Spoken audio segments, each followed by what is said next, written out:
మీ car EMI కట్టలేకపోతున్నారా? మీ car EMI మేము కడతాం. ఈ నెంబర్కి కాల్ చేయండి.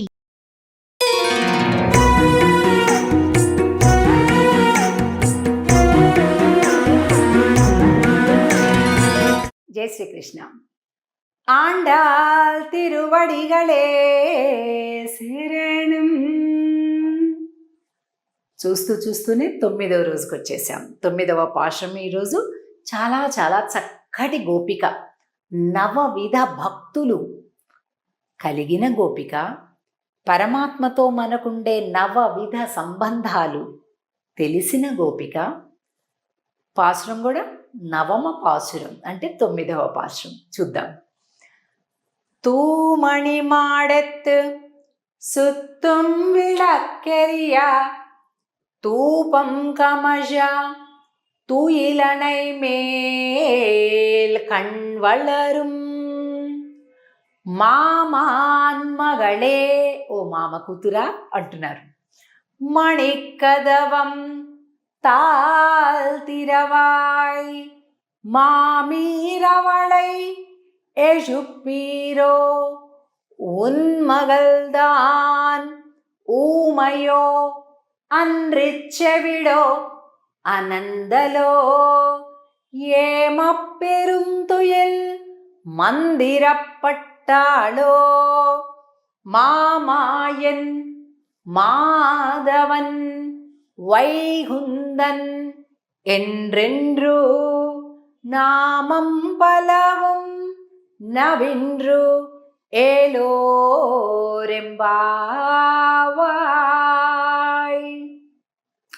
భగవంతుడికి జీవుడికి అంటే పరమాత్మకి మనకి, ఆత్మకి పరమాత్మకి సంబంధాలు 9 అని చెప్తారు.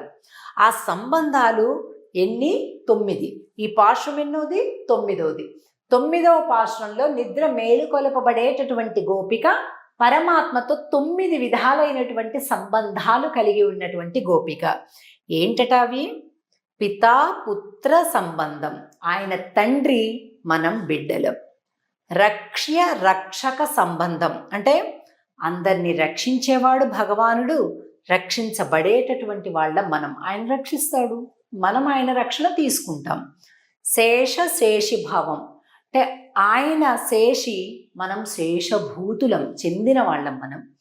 భార్య భర్తృభావం, ఆయన భర్త, మనందరం స్త్రీలు పురుషులు, చెట్టు పుట్ట, కిరిమి కీటకాలు పశువులు అన్నీ కూడా భార్య వంటివంటే ఆయన భరించువాడు, అంటే మనల్ని పోషించువాడు, మనము ఆయన చేత పోషింపబడు వారము అన్నమాట.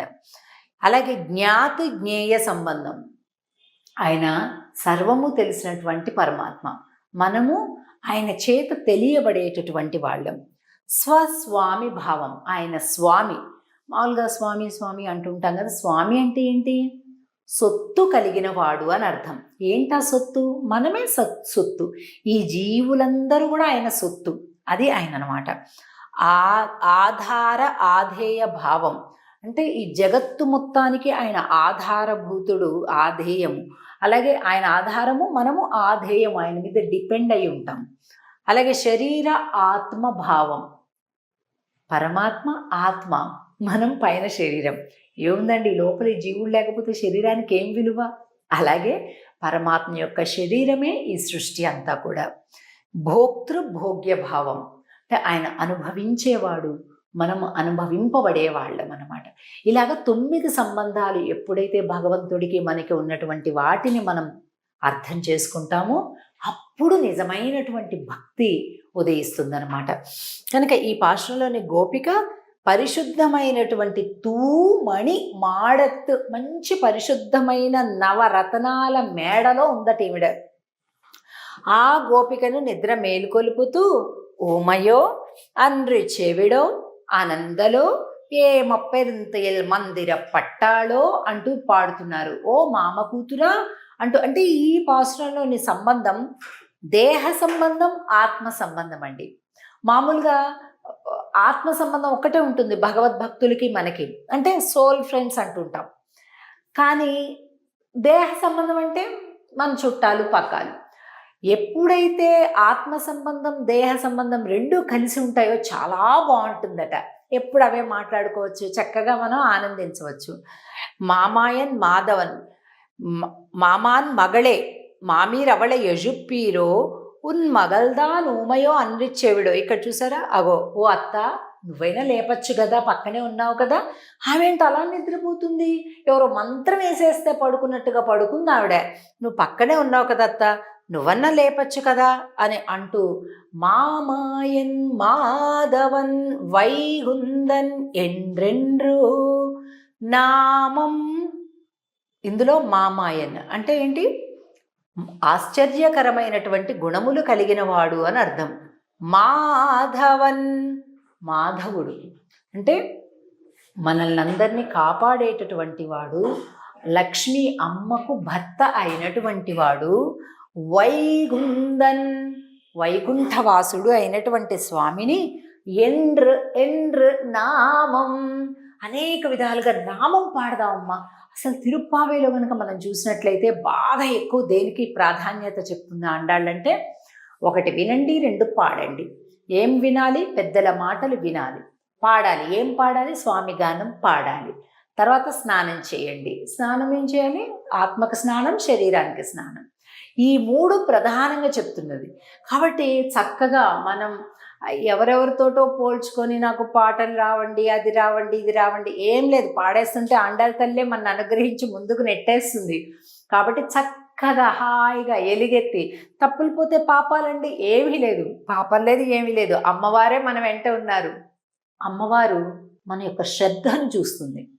అలాగని నేర్చుకోకుండా పాడమని చెప్పడం లేదు, నేర్చుకుంటూ పాడదాము. కనుక ఈ పాశ్రంలోని ఈ అమ్మ ఉమయో అండ్రి చెవిడో అనందలో చెవుడా మూగనా, ఏమిటమ్మా అలా ఉంది అంటున్నాడు. అంటే చూడండి, భగవద్భక్తి కలిగినటువంటి వాళ్ళకి మిగతావన్నీ పెద్ద పట్టవు, అవసరం లేదనిపిస్తుంది. ఆరాటం, మాత్రం, కంగారు, టెన్షన్ ఏముండవు, అక్కర్లేదు. ఎందుకంటే అంతకంటే గొప్ప సంపద ఉంటుంది కదా వీళ్ళ దగ్గర. అందుకని మిగతావన్నీ లైట్గా అంటే పోన్లే ఏమోలే అనుకుంటాను. కనుక ఈ గోపిక కూడా అంత గొప్ప గోపిక. చూసారా, ఈమె దగదగా మెరుస్తూ ఉంది. ఈ గోపిక యొక్క ఇల్లు అలా ఉంది, బొమ్మ కూడా.